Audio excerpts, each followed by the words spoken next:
산소 같다던 손녀의 말에 무너진 할머니, 80을 넘긴 지금도 새벽이면 저절로 눈이 떠집니다. 몸이 기억하고 있어요.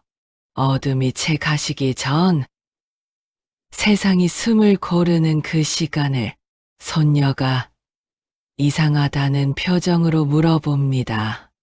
왜 그렇게 일찍 일어나냐고. 나는 그저 웃을 뿐입니다. 어떻게 설명하겠어요. 평생 새벽을 살아온 사람의 습관을.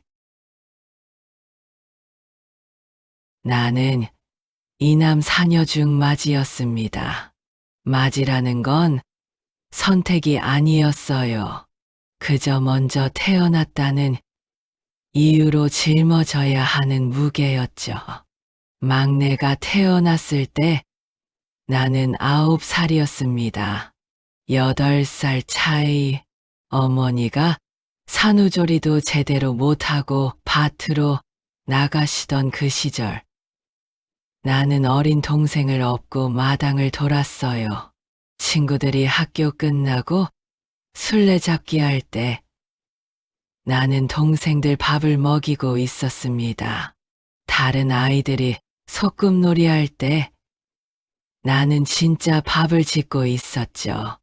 내 어린 시절은 없었어요. 동생들의 어린 시절을 지켜보는 것이 내 어린 시절이었습니다. 하지만 나는 꿈이 있었어요. 이 삶에서 벗어나고 싶었습니다. 그래서 공부했습니다. 호롱불 아래서 동생들 재운 후 깊은 밤에 새벽 일찍 일어나서 교과서가 너덜너덜해질 때까지 읽었어요. 이것만이 이 삶에서 벗어날 유일한 길이라고 믿었으니까요. 간호학교에 합격했을 때 어머니는 마루에 주저앉아 한참을 우셨어요. 기쁨의 눈물이었는지 걱정의 눈물이었는지 나는 몰랐습니다. 아버지는 아무 말씀이 없으셨어요. 등을 돌리고 담배만 피우시더군요. 하지만 나는 알았습니다. 아버지도 조금은 기뻐하신다는 걸. 집을 떠나는 날 막내가 언니 치마를 붙잡고 울었습니다. 가지 말라고. 6살짜리 그 아이에게 나는 엄마 같은 존재였을 거예요. 나도 울컥했지만 참았습니다. 여기서 주저앉으면 영영 못 떠날 것 같았거든요. 20살의 나는 하얀 가운을 입었습니다. 거울 속 내 모습이 낯설었어요. 거친 손이 부끄러웠지만 환자들은 알아줬습니다. 주사 놓을 때 내 손이 부드럽다고, 정성스럽다고. 그 말들이 나를 살게 했어요. 처음으로 누군가에게 인정받는다는 기분이었습니다. 동생 뒷바라지하는 맏딸이 아니라 간호사 그 자체로. 월급을 받았을 때의 기쁨을 잊을 수가 없어요. 내가 번 돈이었습니다. 대부분은 집으로 보냈지만 조금은 남겼어요. 언젠가 내 집을 마련하겠다는 꿈을 위해. 앞으로 쭉 이렇게 살 줄 알았습니다. 환자를 돌보고 월급을 받고 조금씩 저축해서 스스로 선택하는 삶을 살 거라고 믿었어요. 하지만 그 꿈은 중매쟁이와 함께 끝났습니다. 보건소에서 퇴근해 집에 갔을 때 어머니 옆에 낯선 아주머니가 앉아 있었어요. 어머니의 눈빛이 말하고 있었습니다. 이제 내 차례다. 맏딸은 먼저 시집가야 한다고. 내가 아무리 멀리 도망쳐도 맏딸이라는 굴레는 나를 따라오는 것을 10살 터울의 남자, 30살이라고 했습니다. 첫 만남에서 그는 과묵했어요. 나는 고개를 숙인 채 앉아 있었죠. 애초에 내 의견 같은 건 중요하지 않았어요. 이미 어른들이 다 정해놓은 일이었으니까요. 결혼 준비는 빨랐습니다. 어느새 나는 낯선 집 문턱을 넘고 있었습니다. 신혼집이라고 들어선 곳에는 시어머니, 시누이의 어린 딸, 시동생이 가득했어요. 좁은 집에 7 식구. 그날 밤 나는 잠을 이룰 수 없었습니다. 옆방에서 들리는 아기 울음소리, 시어머니의 기침 소리. 이 집에서 나는 대체 어떤 존재가 되어야 하는 걸까? 간호사도 아니고, 딸도 아니고, 누군가의 아내라는 것 외에는 아무것도 아닌 사람. 새벽 5시에 일어나 부엌으로 향했습니다. 이게 며느리의 도리라고 배웠으니까요. 차가운 부엌 바닥에 맨발로 서서 쌀을 씻는데 하얀 가운을 입고 환자를 돌보던 그 시간들이 꿈만 같았습니다. 이제는 영영 돌아갈 수 없는 곳처럼 느껴졌어요. 밥을 짓고 국을 끓이고 반찬을 내놓는 동안 시어머니는 부엌 문 앞에 서서 나를 지켜봤습니다. 이 며느리가 제대로 하는지, 집안일을 아는지. 나는 긴장해서 손이 떨렸어요. 끊임없이 걱정했습니다. 결혼 석 달 만에 임신을 했습니다. 입덧으로 속이 뒤집히는데도 밥을 해야 했고, 빨래를 해야 했고, 온 집안 식구의 시중을 들어야 했습니다.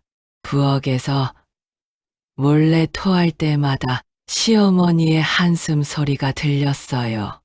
며느리가 약하다고 제대로 된 손주를 낳을 수 있을까 걱정하시는 목소리.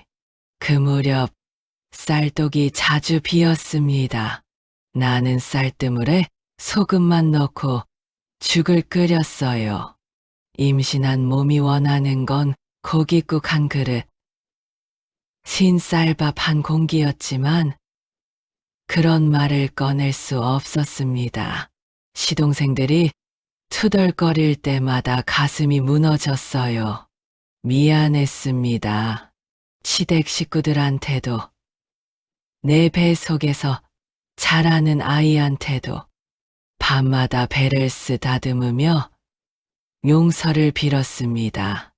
엄마가 무능해서 미안하다고, 조금만 참으라고. 내 눈물이 배 위로 떨어졌습니다. 아이는 예정일보다 일찍 작고 약하게 나왔습니다. 보육기에 들어가는 그 작은 몸을 보며 나는 확신했어요. 다 내 탓이라고. 시어머니의 눈빛이 그걸 말해주고 있었습니다. 원망과 실망이 뒤섞인 그 시선을 나는 평생 잊을 수 없을 것 같았어요. 그 밤, 신생아실 유리창 너머로 보육기 속 아기를 바라보며 나는 깨달았습니다. 나는 이제 나 자신으로 존재할 수 없구나. 누군가의 며느리로, 누군가의 아내로, 누군가의 엄마로만 살아야 하는구나. 하지만 아이는 자랐습니다. 천천히, 힘들게. 둘째도 태어났고 우리는 그렇게 하루하루를 버텨냈죠. 그러던 어느 날 남편이 사업을 시작하겠다고 했어요. 나는 불안했지만 말할 수 없었습니다. 며느리가, 아내가 남편의 꿈에 찬물을 끼얹을 수는 없었으니까요. 처음엔 정말 잘 됐습니다. 밥상에 고기 반찬이 올라왔고 시어머니 얼굴에 웃음이 돌았어요. 나는 조심스럽게 행복을 꿈꿨습니다. 이제는 죽이 아닌 밥을 먹을 수 있을 거라고. 하지만 1997년 겨울 그 모든 것이 무너졌습니다. IMF 거래처들이 연쇄 부도를 냈고 남편의 사업은 하루아침에 무너졌어요. 빚쟁이들이 집으로 찾아왔습니다. 겨우 쌓아올린 안정이 한순간에 모래성처럼 무너지는 걸 보며 나는 깨달았습니다. 행복은 우리 같은 사람들에겐 허락되지 않는구나. 잠깐 빌려준 것일 뿐 언제든 다시 빼앗길 수 있는 것이구나. 그날 밤 우리는 야반도주했습니다. 한밤중에 가로등도 없는 어둠 속을 걸었어요. 그저 한 걸음 한 걸음 앞으로 나아갔습니다. 뒤를 돌아보면 주저앉을 것 같아서. 서울 변두리 다세대 주택의 단칸방, 공용 화장실 냄새가 코를 찔렀지만 이게 우리가 갈 수 있는 유일한 곳이었어요. 모두가 잠든 그날 밤, 나는 공용 화장실을 새벽까지 닦았습니다. 손이 아프도록, 등이 끊어지도록, 그렇게라도 하지 않으면 미칠 것 같았거든요. 다음 날 건물 주인이 남편을 경비원으로 채용했습니다. 대학까지 나온 남편이 경비원 조끼를 입었어요. 남편의 뒷모습이 한없이 작아 보였습니다. 저 사람도 무너지고 있구나. 경비일로는 내 식구가 먹고 살기 빠듯했습니다.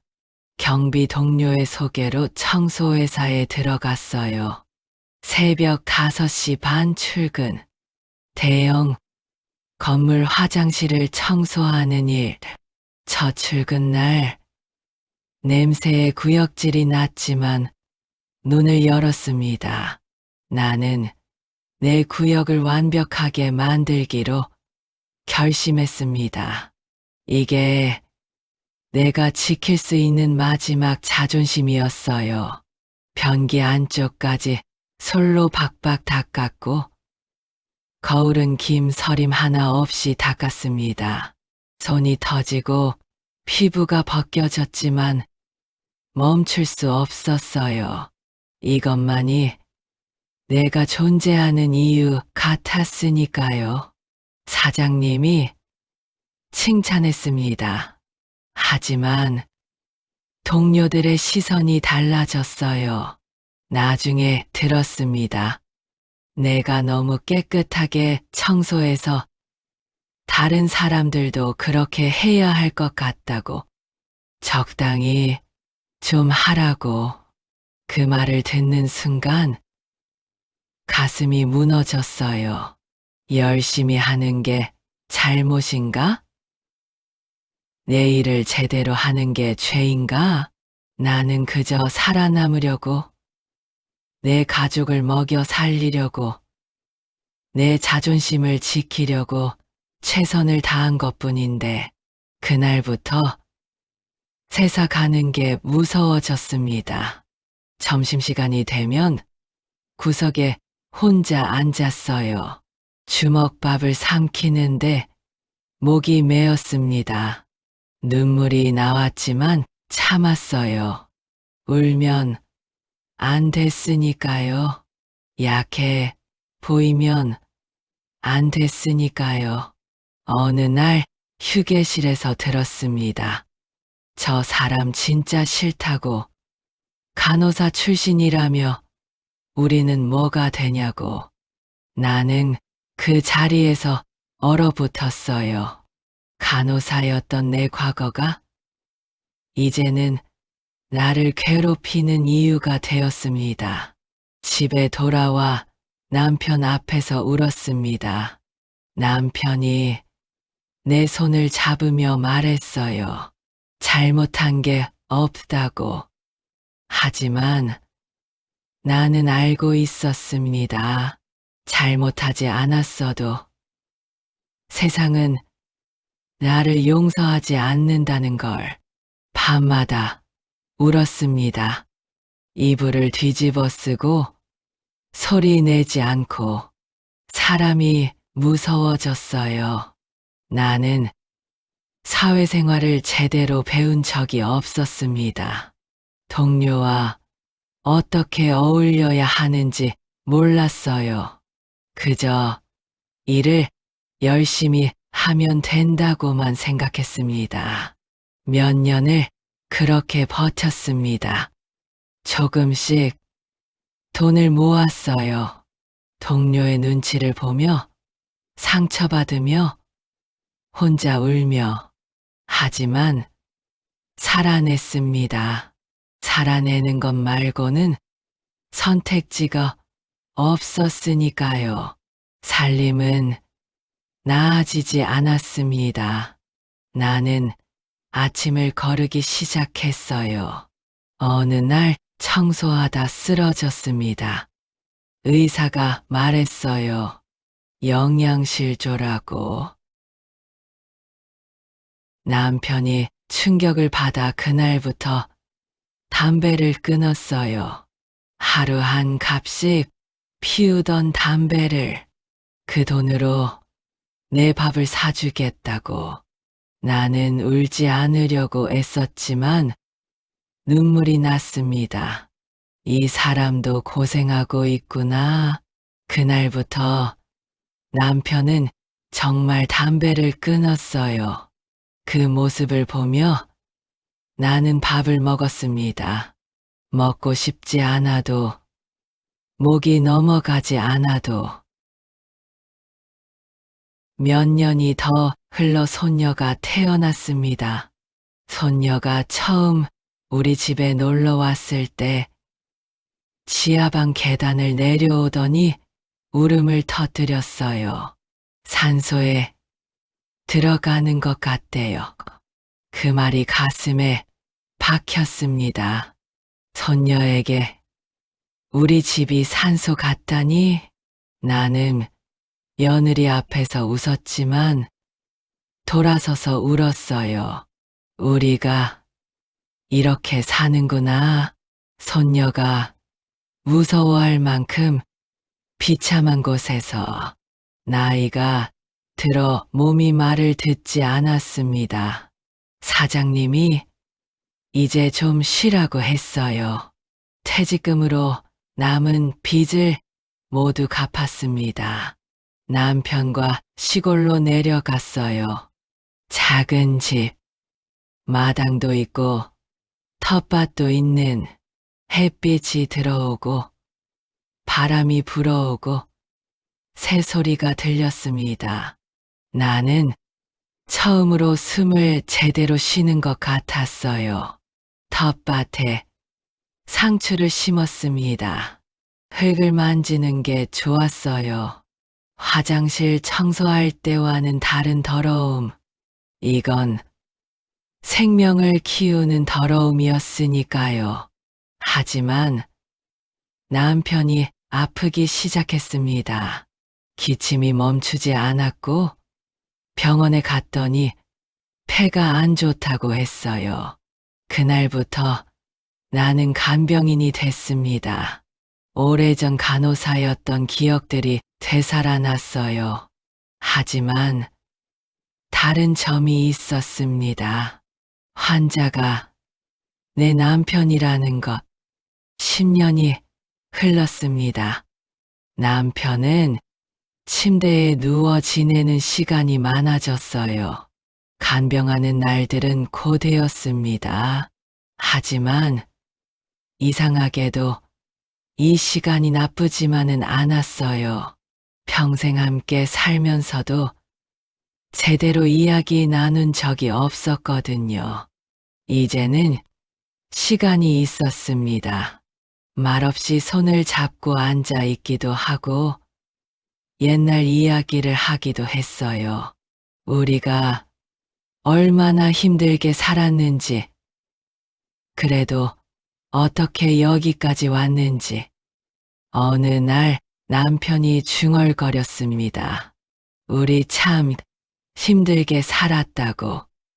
나는 고개를 끄덕였어요. 그래도 함께였다고. 그 말을 하는데 눈물이 났습니다. 힘들었지만, 외로웠지만, 가난했지만, 우리는 함께였습니다. 그게 위로가 되는구나. 비로소 깨달았어요. 남편이 90이 된 해 겨울, 눈이 많이 내리던 날, 남편이 내 손을 잡았어요. 주름투성이에 뼈만 앙상한 손, 고맙다는 말을 했어요. 만나서 다행이었다고. 나도 같은 대답을 했죠. 힘들었지만 함께여서 견딜 수 있었다고. 다음 날 새벽, 남편은 조용히 눈을 감았습니다. 자는 것처럼 편안한 얼굴이었어요. 나는 한참을 그 얼굴을 바라봤습니다. 눈물이 나지 않았어요. 그저 텅 빈 기분이었습니다. 아, 이제 정말 혼자구나. 장례는 조촐하게 치렀습니다. 모두 울었지만 나는 울지 못했어요. 눈물이 말라버린 것 같았습니다. 모두 떠나고 나는 빈 집에 혼자 남았어요. 너무 조용했습니다. 그 조용함이 무서웠어요. 그날 밤 나는 우리가 살아온 날들을 떠올렸습니다.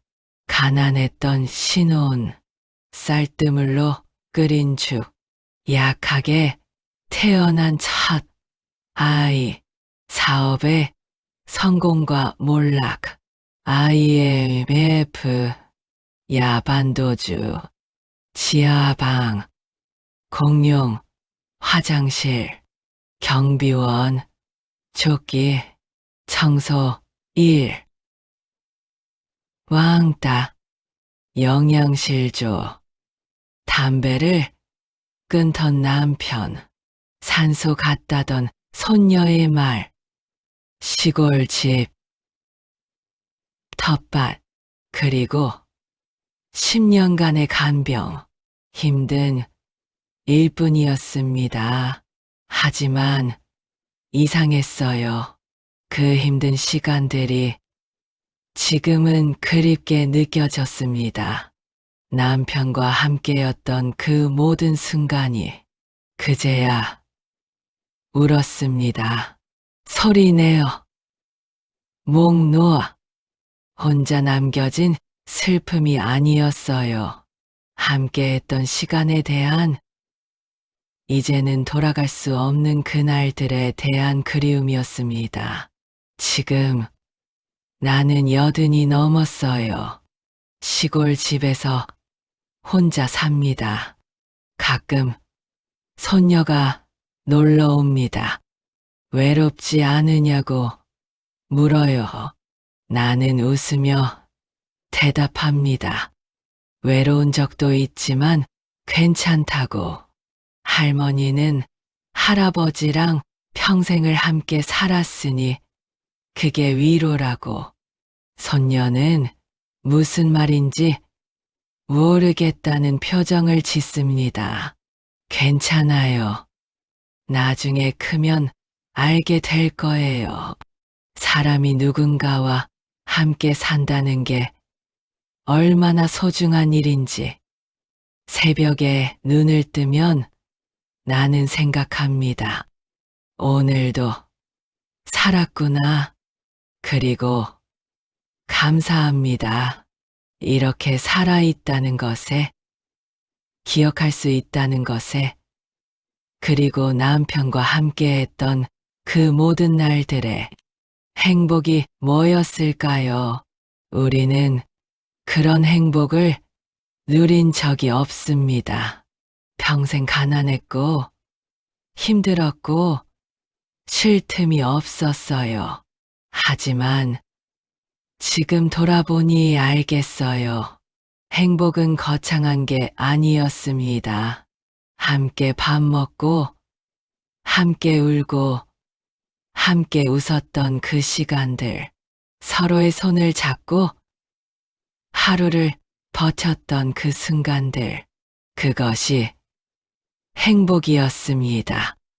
해가 지면 혼자 저녁을 먹습니다. 예전엔 서럽고 외로웠는데 이제는 괜찮아요.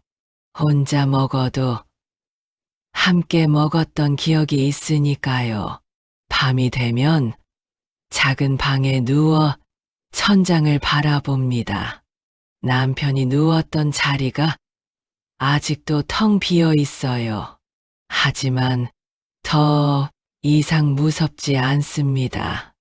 그 빈자리가 남편이 존재했다는 증거니까요. 가끔 꿈을 꿉니다. 젊은 시절에 남편이 나오는 꿈. 꿈에서 깨면 눈물이 나 있어요. 그립다는 뜻인가 봅니다. 이제 나도 시간이 얼마 남지 않았을 거예요. 하지만 두렵지 않습니다. 저기서 남편이 나를 기다리고 있을까? 만나면 이렇게 말하겠죠. 잘 살았다고. 우리 참 힘들게 살았지만 그래도 끝까지 함께 했다고. 고마웠다고. 그리고 나도 대답할 거예요. 나도 고마웠다고. 당신을 만나서, 당신과 살아서, 당신과 늙어서 모든 게 감사했다고. 그것이 내가 살아온 삶이고 내가 간직한 사랑입니다. 화려하지도 드라마틱하지도 않은 그저 평범한 사람들의 평범한 사랑. 하지만 나에게는 그것이 전부였고 지금도 전부입니다. 새벽이 오면 나는 다시 일어날 거예요. 밥을 짓고 텃밭에 나가고 하루를 살 거예요. 남편과 함께 살아온 그 방식 그대로. 그것이 내가 남편을 기억하는 방법이니까요. 그렇게 오늘도 내일도 나는 살아갈 겁니다. 혼자지만 외롭지 않게, 늙었지만 버텨내며. 그것이 내가 선택한 삶의 방식입니다.